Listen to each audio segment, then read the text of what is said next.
ज्या पद्धतीनं कॉम्रेड अजय बुरांडे यांना अटक केली पोलिसांनी आणि ज्या पद्धतीनं बळाचा वापर करून त्यांना पोलीस स्टेशनमध्ये व्हॅनमध्ये घालून नेलं, ती पद्धत अतिशय चुकीची आहे। लोकशाहीमध्ये कार्यकर्त्यांना आंदोलन करण्याचा किंवा या ठिकाणी विरोध दर्शवण्याचा अधिकार नक्कीच आहे, परंतु हा शक्तीपीठ महामार्ग जो शेतकऱ्याच्या फायद्याचा नाही, ज्याची कोणी या महाराष्ट्रातल्या राज्यातल्या कुठल्याही एका पक्षानं किंवा संघटनेनं मागणी केलेली नाही, कुठल्याही व्यापारी संघटनेनं मागणी केली नाही, असा महामार्ग या ठिकाणी 27,000 हेक्टर जमीन जवळपास या महामार्गाखाली चाललेली आहे। त्याच्यातून हजारो शेतकरी या ठिकाणी भूमिहीन होणार आहेत, त्यांचं प्रचंड नुकसान शेतकऱ्याचं होणार आहे आणि म्हणून शेतकरी त्याला विरोध करतायत।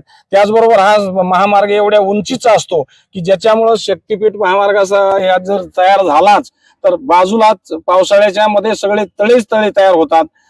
त्याचबरोबर जवळच्या शेतकऱ्याला सुद्धा 2-2, 3-3 किलोमीटर लांब दूर जावं लागतं बाजूच्या शेतात जाण्यासाठी त्याला, त्यामुळे हे सगळं अडचणीचं होणार आहे।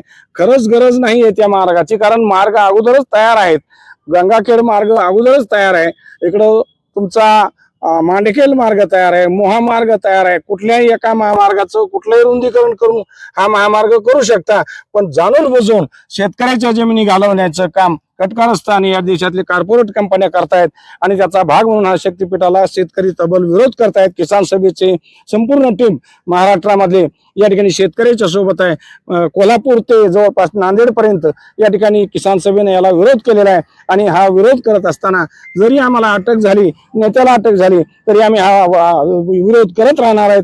नक्कीच आम्ही याच्या पुढचं आंदोलन अजून तीव्र होत जाईल हा विश्वास आहे, परंतु या ठिकाणी पोलीस आणि प्रशासनानं लोकशाहीच्या मार्गाने संपादन करावं अशी आमची भूमिका आहे।